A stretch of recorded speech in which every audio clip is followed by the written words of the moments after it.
We often say at Decent, clarity is kindness in the long run. We tend to waste all this time by trying to be gentle and coach our words. You don't need to be a jerk, but just tell people clearly what you want. Working with folks in India, working with folks in the Philippines, I was being overly conscious of the fact that I'm a US CEO and that I want to build a culture that works well for everybody. As a result, I would be much, much more hand wavy, devoid of specific instruction with those teams than I would be with the people that know I'm kind of a jerk. When I just realized that's not doing anybody any favors, it really helped the business. There's already a time difference, a distance difference. There may be a language and a cultural difference. Ask for what you want more clearly and more often than you think you would have to, because shared context is very different. I used to think I would be offending people if I was more direct. Instead, I got, thank God, we finally know what you're talking about.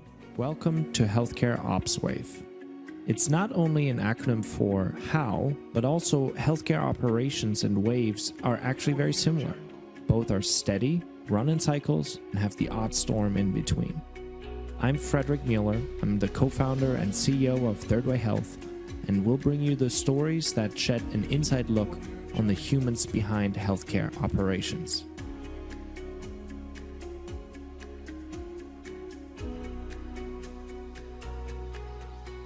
Welcome. I'm very excited for this episode, especially because we got very much ahead of the detail with what we actually want to talk about in our pre-wire. And so very excited to have Nick on the line with us to the Healthcare Operations Wave podcast. So welcome, Nick. Thank you, Frederik. I'm happy to be here. So the goal about our show is to talk about the humans behind healthcare operations. And really, we want to shine a light on what operators are doing, how they're thinking about their operating model, challenges and successes, and to give anyone that is working in healthcare, in operations, perspective on what the life of Nick looks like from that vantage point. So, but maybe to start us off, can you introduce yourself to the audience and tell us a little bit more about Decent as well?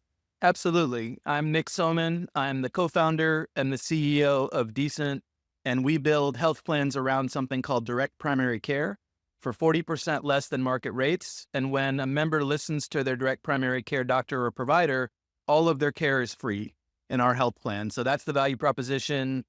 You know, sounds pretty good when I say it out loud. Really, it's a symphony of operations work that's done behind the scenes. I myself am not an operations person. So if you have worked with me and you're listening to me on this podcast, you're laughing at me a little bit because you know that historically I've been the CEO that goes out and sells the thing that's going to make your life a living hell.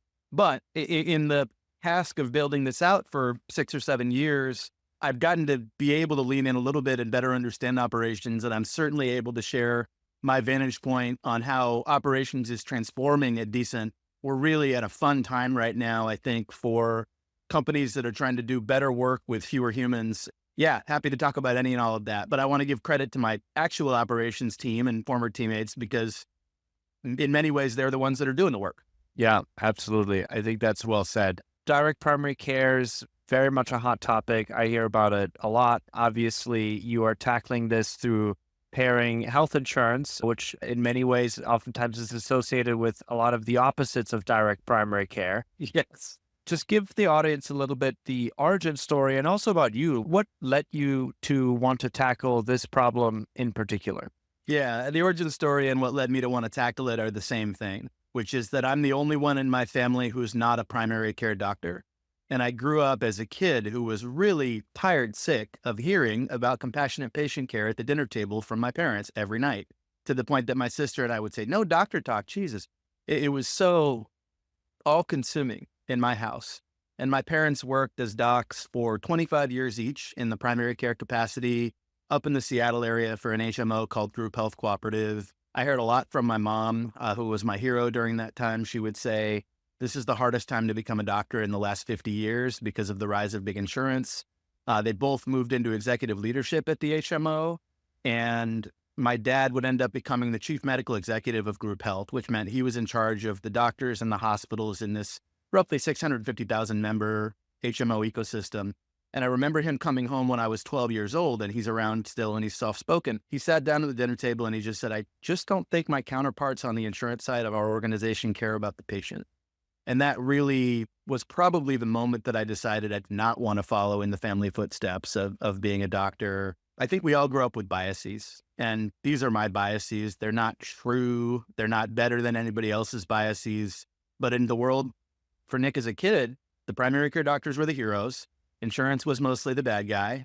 And I got to hear how much it was hurting my parents and a lot of their friends who were going through it. And my own experiences, I've been paralyzed a couple times with something called Guillain-Barré syndrome, gave me the patient sense of the U.S. healthcare system. And it really leaves a lot to be desired. And so I had thought I would not get into it. My plan was to go and be a startup CEO and run screaming from the flaming mess of healthcare. I started and sold the company with my co-founder, Richard. Was that in healthcare or It was pure consumer, froofy, fun, millions of people on a consumer app type play. And honestly, I found it a little bit unfulfilling. I realized that the work didn't mean enough to me, and it was going to be really hard kind of no matter what. So that was the first clue of, I want to go work on something that is going to be hard, but I'm just going to never wonder if the work is worth my time. And then I built the growth team at a company called Gusto, and that was a fun job. They sell payroll and health insurance and HR technology. And I remember thinking, man, this payroll product is great. We're just brokering existing health plans, and these options are bad. I would not put my name next to any of this. I left Gusto to start the company that would become decent and started paying more for my health insurance than for rent for my family of 4 in the Bay Area.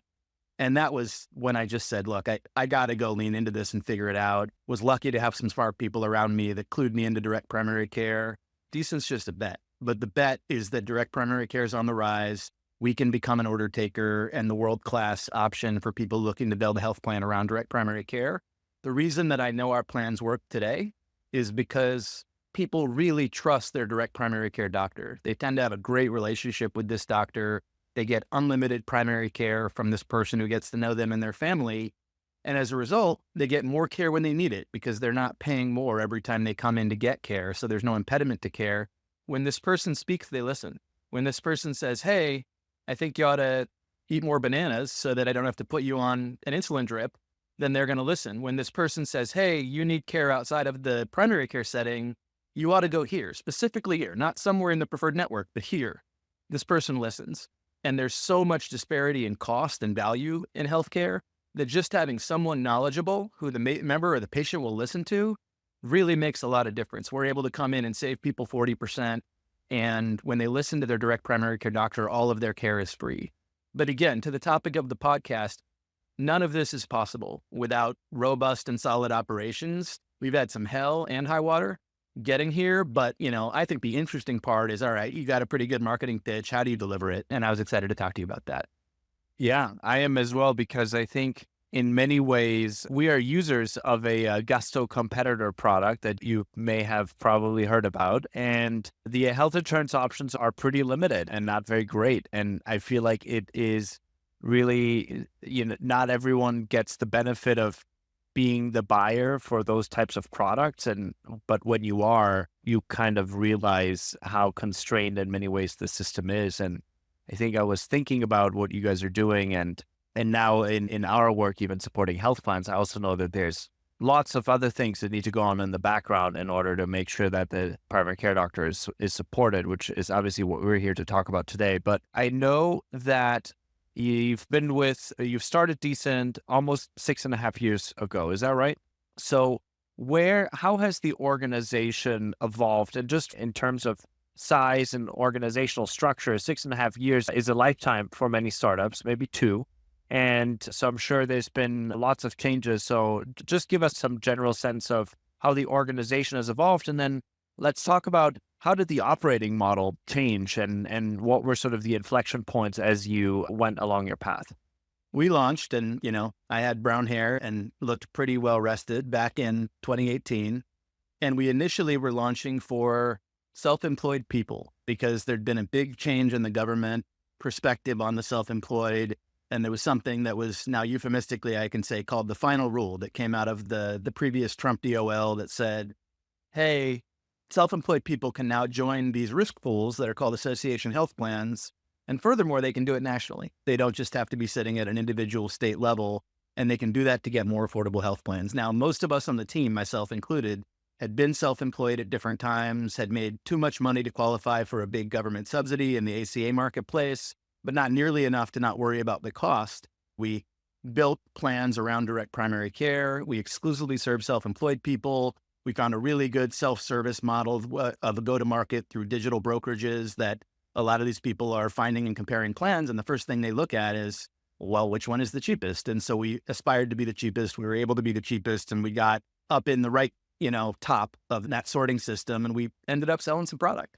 It was really exciting. And we had thousands of people lining up to be on these plans when a couple of years later, the final rule went away and there was a new administration in town. And it's funny, I say this as somebody who grew up with, parents that were hippies turned primary care doctors. So I grew up, pretty blue. And then I got a call from the Texas Department of Insurance, and they said, hey, we're just not quite comfortable with you selling to these self-employed people when clearly the federal administration is shifting in the other direction. So they started hassling me about it and told us we couldn't do that anymore. And so we had to evolve our model to serve employers. Now, I want to talk about what's going on behind the scenes. And obviously, you've got a shell-shock team that's going, oh my gosh, we thought we were selling to self-employed. We had good product market fit there. Now we got to go up market and serve small businesses. And I had to hire up a little bit because when you're serving small businesses, they have more and greater and more complicated needs. So suddenly we have an entirely different operating model, building for a different customer. The only stuff that's in common is we're focused on affordability and we're building around direct primary care.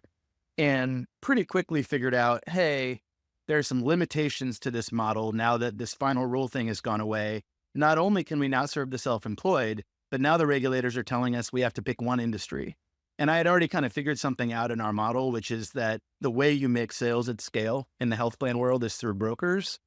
0 brokers in the world want to hear, hey, I've got a good plan for the 5% of your groups who are in this industry. And I think I figured out that it would take like 80 risk pools to cover, 80% of the different possible industries. And so that just looked like a really operationally complex, difficult to sell deal. So we started moving in the direction of something called a PEO that helps you aggregate small groups and put them all together so you can get a shared risk pool. And there's some really good examples of that. Love the folks over at JustWorks. Ripley has a PEO. TriNet has a PEO. Another level of operational complexity, because now in order to run a PEO, you're having to do payroll. I don't know anything about running payroll. I'm now hiring additional people to run maybe the second most complicated thing after a health plan in payroll. And my heart was really not in it at all, Frederik. I mean, to be honest with you, we were doing it because I just saw the PEO as a delivery model for the health plan. And I used to go to conferences for the PEO industry and I would just piss people off. I'd be like, delivery model. And my focus has just been always on the healthcare. So now I'm running a really complex business. We've got 55 people. We're on some level, making good progress, but we're really expensive because I'd hired a good team. And suddenly we have this national partnership, and this is last January, that we were relying on for a nationwide launch. And we've done this innovative model, and it was interesting. And I knew there'd be challenges in selling it, challenges in operating it, but it was new, hadn't been done before, very complicated. And then this big partner that we were relying on sort of left us at the altar. And so that was the second big punch in the face for Decent that we've weathered. And thankfully, there have only been those 2. I had an incredible team. I have said before, and I'll say again, that's probably the best team I've worked on in my life.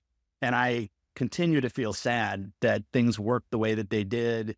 And we got left at the altar by that partner. And at the end of the day, I'm the CEO. So I'm taking that on me. I could have found a backup. I could have done this. I could have done that. I had a lot of sleepless nights. More importantly, I had to let 94% of these people go. And so the reason that I'm talking to you, and I think the reason some of the innovation we're doing on the operations side at Decent is interesting, is because suddenly we looked at all the options and we said, should we just wind this down?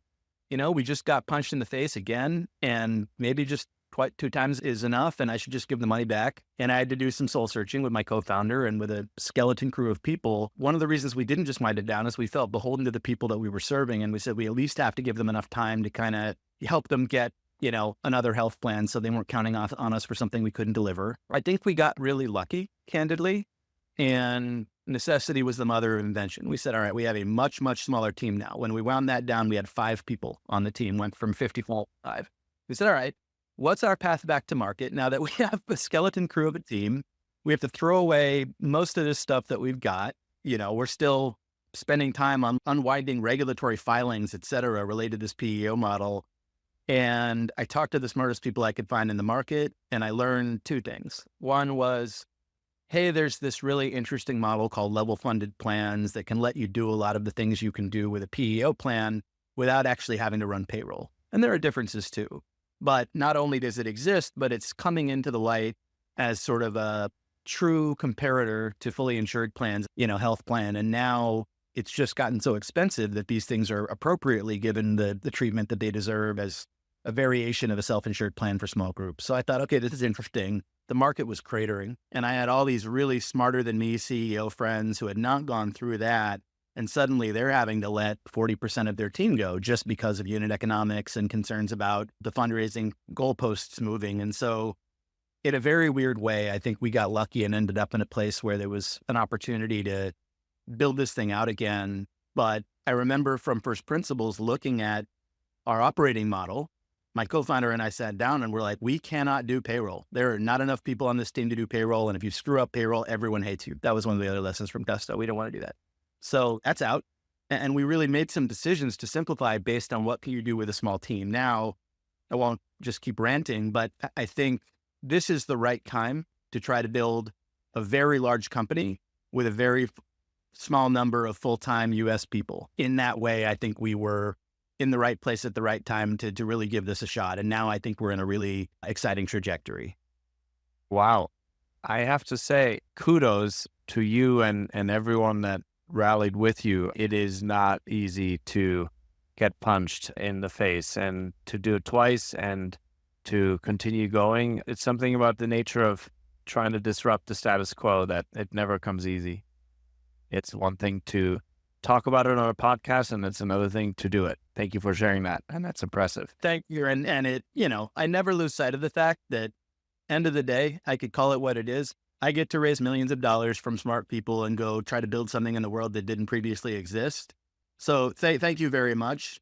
Having worked at Amazon, my worst day at Decent is still probably better than my best day at Amazon. And I'm thankful to get to do what I do. So where's Decent now? How has it sort of evolved since you really had to go down to a skeleton crew and make some of those changes in terms of how you deliver and structure your product? So here's what we did when we got punched in the face. Then we let a bunch of people go. And the people that remained, I mean, it's not like they were like chipper. My pitch to them was really not glamorous, Frederik. It was, hey, I think there might be something here. I'm not really sure. I would sure love it if you would stick around for a little bit and help us make sure claims gets paid, et cetera, while we figure it out. And I was truly going to like my co-founder and a finance guy and basically a true skeleton crew only. So I would say not only were we tiny, but we were totally demoralized. And as a result, we had to make a bunch of changes about how we thought about what we were doing to focus on the operations side, because there's obviously stuff all across the board. We said, hey, the joke at Decent at 55 employees was always that we were a Flintstones car. Like I'd go out and I'd be like, we're a tech company. We're going to use all this tech. It's going to be tech, tech, tech, tech, tech, tech, tech, tech. And then we would be on our Salesforce instance and high-fiving each other and, make a small change in, Google Analytics, and felt like we were being technical. My co-founder is very technical, but we were very, very much a human and an operations heavy shop. The work that we were doing to delight customers was really on the backs of the employees working so hard, which is a bad habit I probably picked up at Amazon. I remember being there and realizing that customer obsession, if you don't make it technical, comes at a cost. And I think when we said there's only 5 of us now, we actually have to become a tech company. If we have any chance to make this happen, it has to be with tech. And I remember reading about something that Parker Conrad at Rippling, who I would say I begrudgingly respect as a CEO, early on, he said, I will do all of the customer service. The only thing that I'm going to be doing is being the product manager and pushing a development team in India to build the product around me so that there doesn't have to be, 50 people doing the human part of the job. And very similarly, we sort of said, all right, we need to redesign a product and a service model and a price point that will allow us to have computers doing the great majority of the work.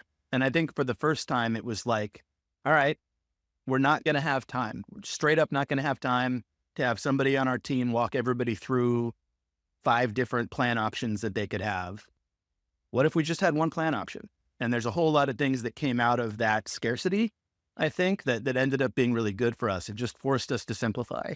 hey, we can't build a mobile app. Well, does anybody even really need a mobile app in the health plan world? How often do people want to interact with their health plan? Not very much, it turns out. Glad we didn't waste money on that yet. And then two things started to happen. One, AI started to emerge in the world. And I remember, I'm not a religious person, but I do remember thinking, wow, if there was ever a time that you could do more things with less people, this is the enabling technology to do it. And I still believe that. We talk all the time about building an Iron Man suit for a small number of people on our team. I don't want to build an army anymore. I did that before. It's not fair to people. And then when you hit a horrible rock in the middle of the water, you have to let people go. And that's not good. Right now, there are 9 people on our team on a US basis full time. Now, the other thing we did is we said, does anybody here actually believe that not only are people in the United States top marks in terms of being able to produce good technology products, but also they're so much better that they more than make up the price differential from hiring really talented people who might live in India or might live in the Philippines? We just realized we as a company, and I mean every single person, had a shared belief that that wasn't true. We said, all right, like some of us believe, and I tend to be in this category, that people are people are people, and given adequate training, it's going to be pretty similar across the board. There's going to be some cultural, some attitude differences. And some of us probably, were listening to me say, this is how we're going to do things, and said, all right, well, I can't get all the way there, but I can see that hiring, a brand new coder in the Valley for $200,000 who just graduated from boot camp 2 weeks ago is probably not the efficient way to use the capital that we have here versus, hiring somebody somewhere else who's been working for a good long time. So we started to build out an Indian development team, and we found a product out there, started to really spike. We've made very few new hires since then, very little attrition as well. But I'm really working with senior people who are significantly entrepreneurial in how they look at the world and saying, basically, you be the CEO of this, go figure it out.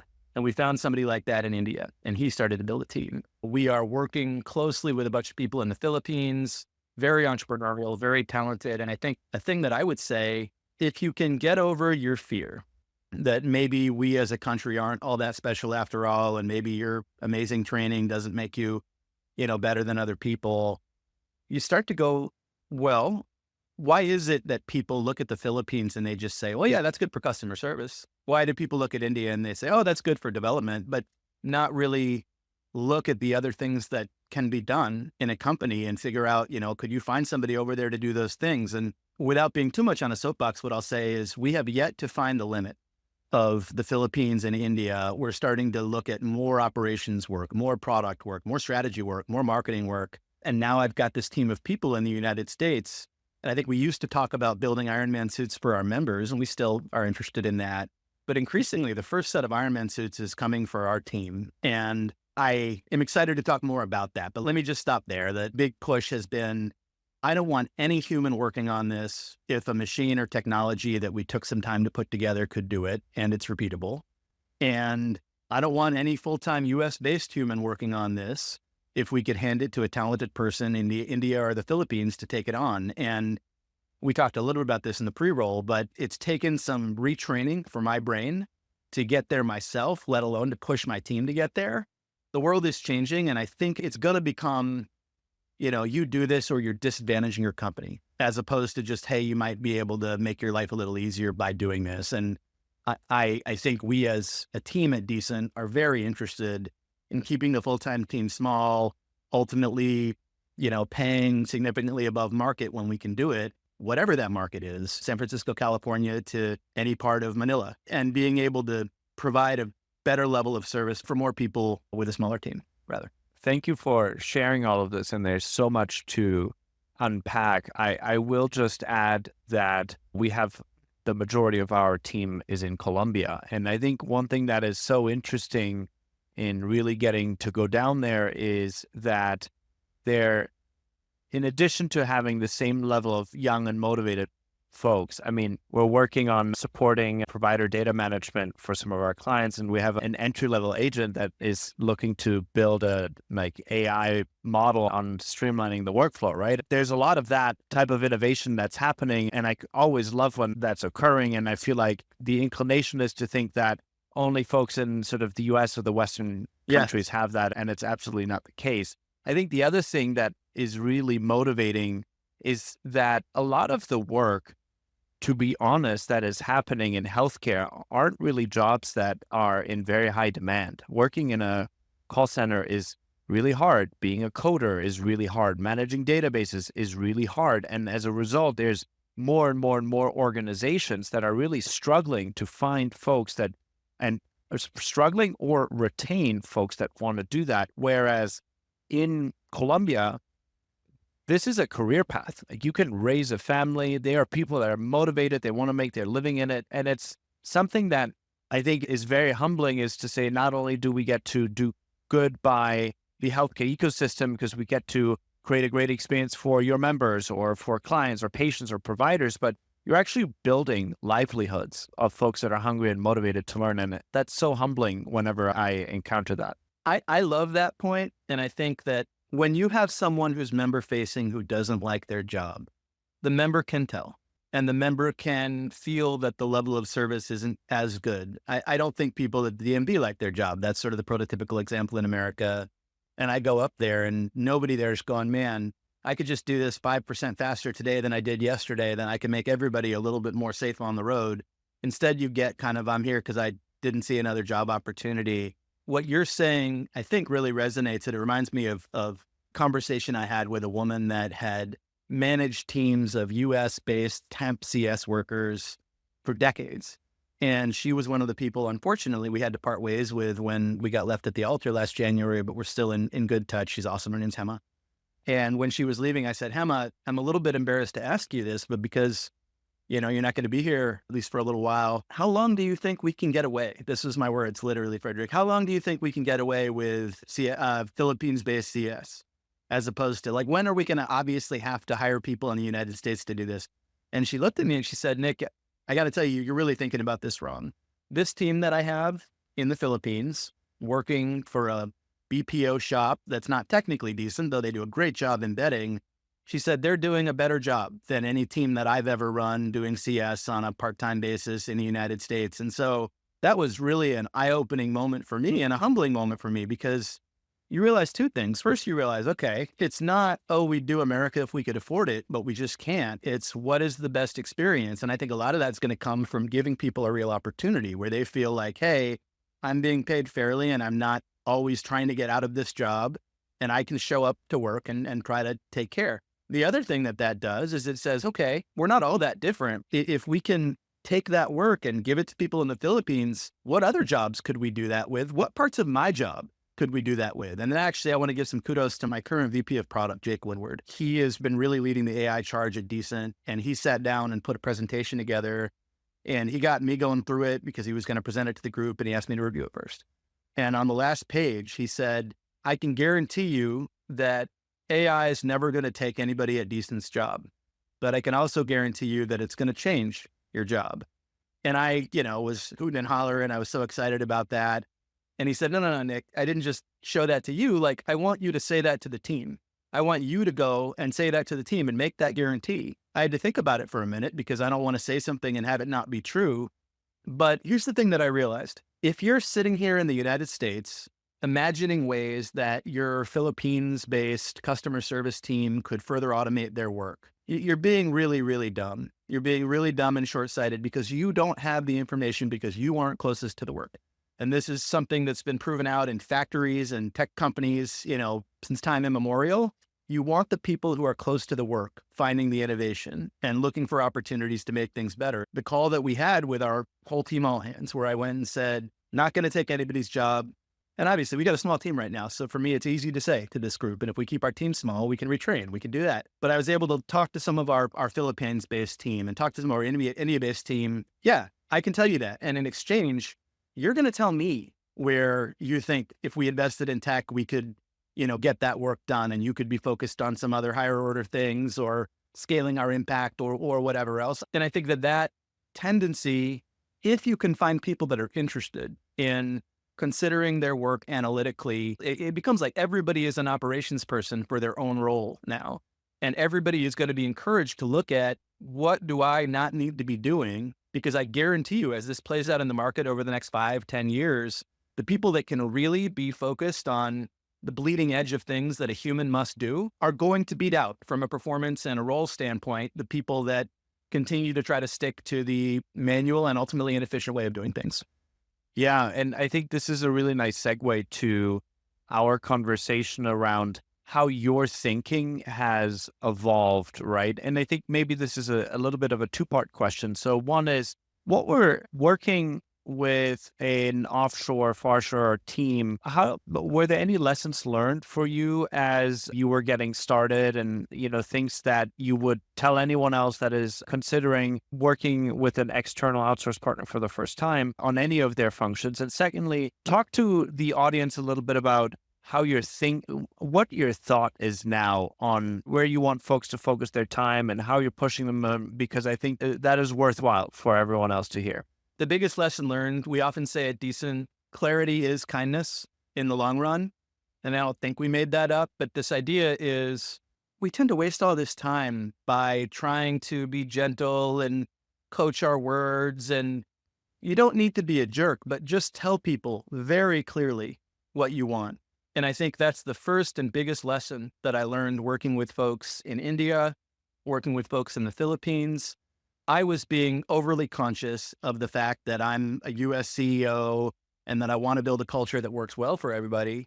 And as a result, I would be much, much more hand-wavy, devoid of specific instruction with those teams than I would be with the people that, they know I'm kind of a jerk. They work with me on a day-to-day basis, and they have accepted that. And when I just realized that that's not doing anybody any favors, it really helped the business. And I've seen that echoed across the organization with, if you're going to be working with people, there's already a time difference. There's already a distance difference. There may be a language and a cultural difference. See, I'm not going to cuss on your podcast. Ask for what you want and ask more clearly and more often than you think you would have to, because the shared context is very different. And I used to think I would be offending people if I was more direct. And instead I got like, oh, thank God, we finally know what you're talking about. Before, when you were talking about your cultural ambitions, it was very unclear. Now you're saying, you want this button over there. And I think if you push as much of the decision-making out in the team as possible, so the people close to the work are making the decisions, but when you do have a preference and in your role as company leadership, part of your job is to have those preferences, just really communicate it clearly.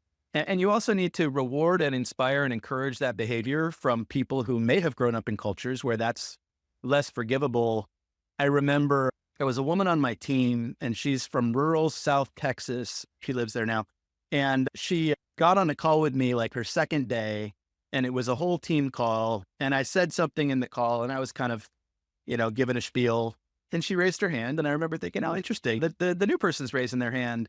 And she just corrected me, like right in front of the whole team. She said, actually, you said that and that's wrong.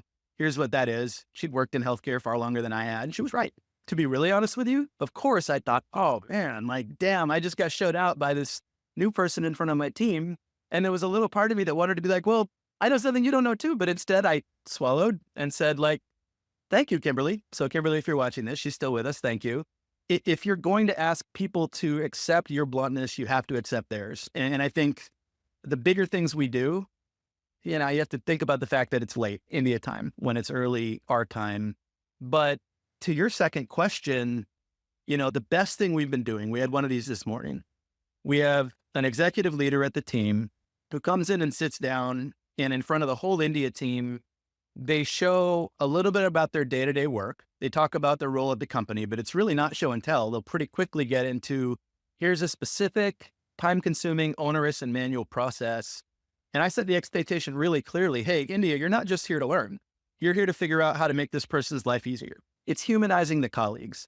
And all of a sudden, the India team's not getting a bunch of P1 and P0, product requirements from the product organization. They're trying to help Julia because Julia has too much on her plate. She was just explaining how she wants to make our members feel. And that sure looks really hard when it's just her and she doesn't have any tools. And so I think, there sometimes can be this tendency to say, well, you have to silo and, we aren't going to just be one team because that's crazy. Like, we're all in different time zones, et cetera. I think at some point you pass this ego hump where you realize nobody's doing this for you. Like, at best, you gave them a good job that they're, going to be happy about. A really high functioning team is doing it for the customer, and they're doing it for each other.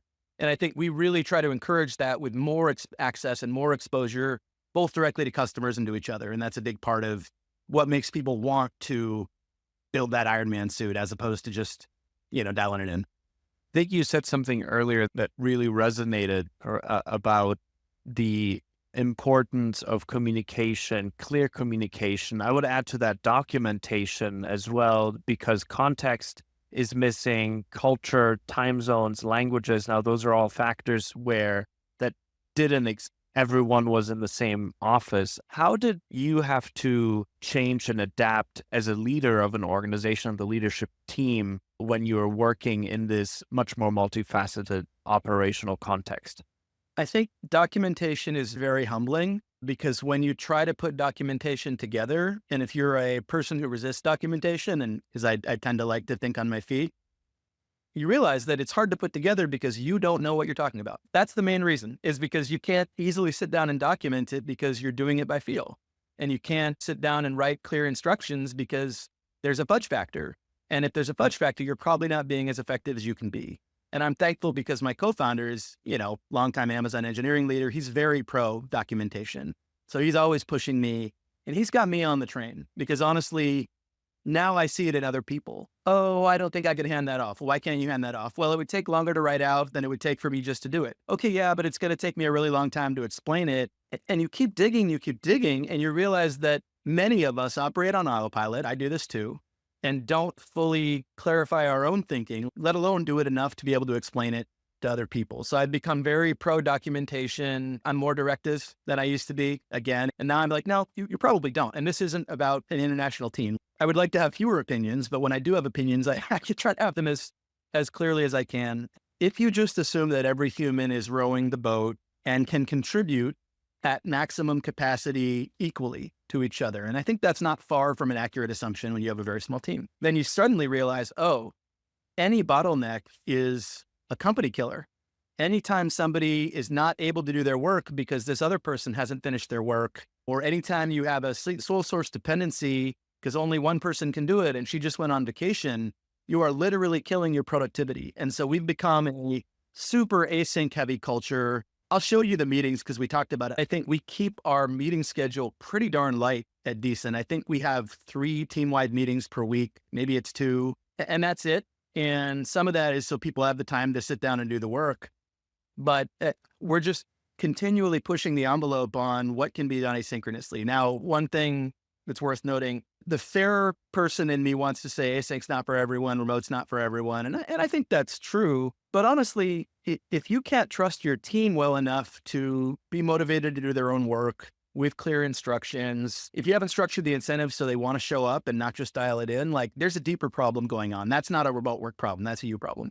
And so, for us, we hire and we retain grownups. And that's not intended to be an age-biased comment, but it absolutely is the case. Like, if you're having issues supporting a remote-first workforce, first look at the workforce before you look at the model. And if you see people that need, somebody sitting over their shoulder to provide that motivation, those aren't the kind of people that now at 44 years old, I want to work with, and I'm not hiring them. And so a lot of it comes down to hiring people you trust to be motivated by something that's certainly bigger than you and your management are going to be to show up and do the work. There's so much to unpack, and I'm being conscious of time here. So I want to maybe do a quick lightning round. What do you guys use for internal documentation? You said that's important. Do you use a specific tool that's helping you keep everyone on the same page? We use Smartsheet, which has been helpful for us. We are a big Slack shop, and we're a big Google Drive shop. I am told we need to be more organized.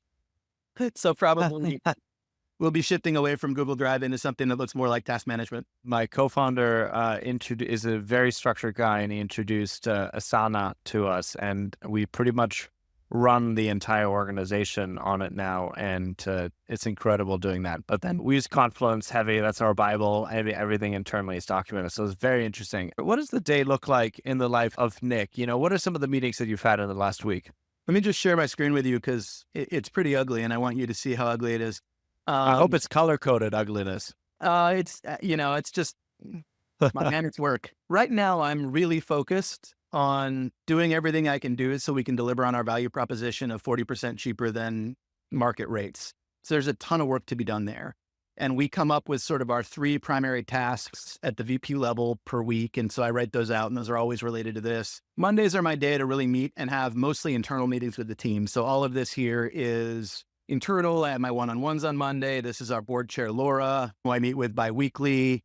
And then I've got a couple of other things that I've got coming up. Candidly, I usually don't even do things like this. I went to teach at an INSEAD class for one of our investors who asked me to step in because somebody had to bow out. But I'm pretty selfish with my time right now, in part because I'm really excited about what we're doing. Yesterday was a lot too. Most of this is external. And so these are meetings that I'm having with our different stop loss stakeholders. Ultimately, we're running an orchestra and we're only playing like 2 of the instruments. And so there's a tremendous amount of alignment work that needs to be done to keep people moving.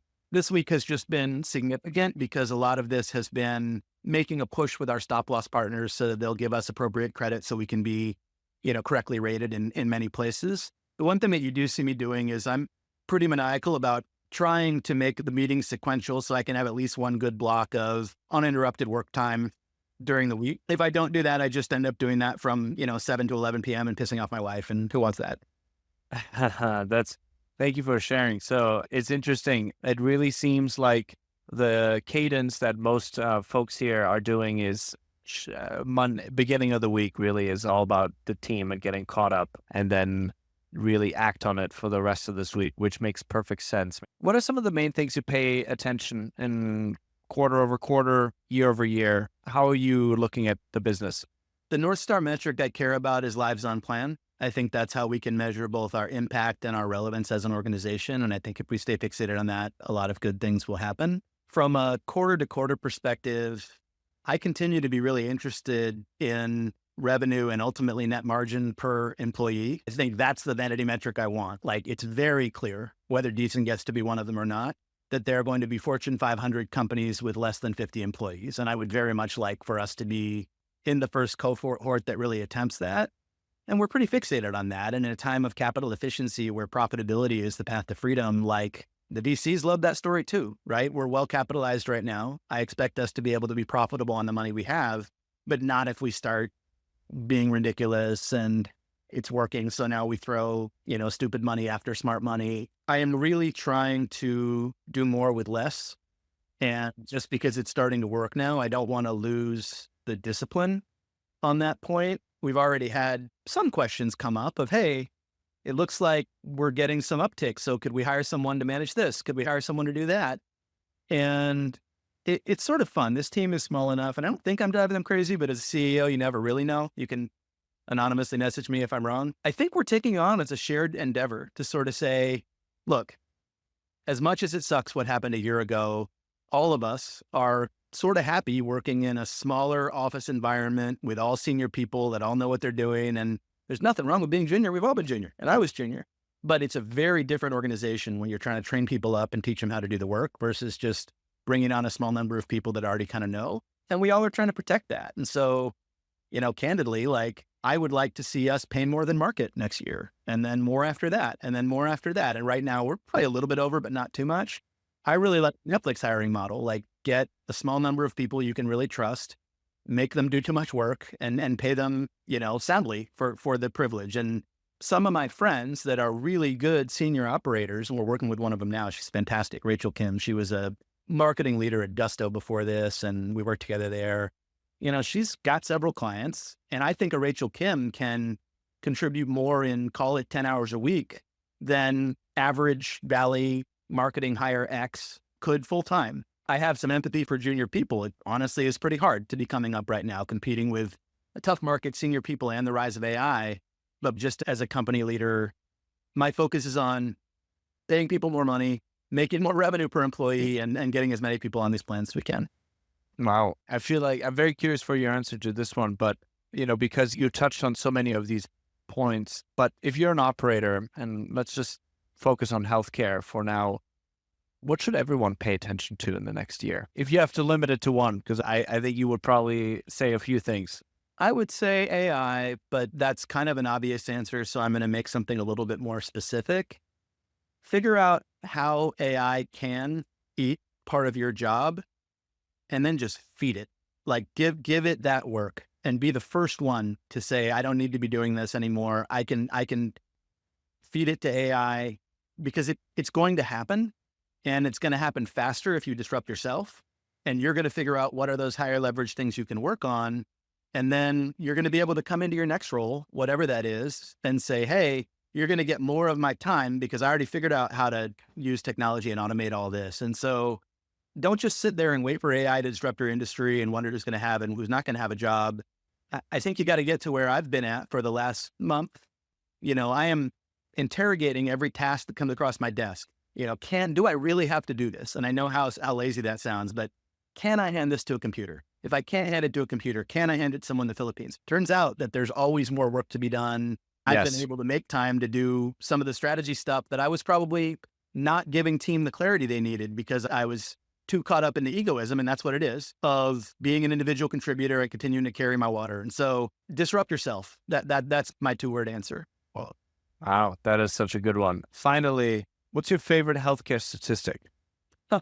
My favorite one, because it's so damning, is that everybody in the health insurance world talks about lower costs, high value care, compassionate patient care.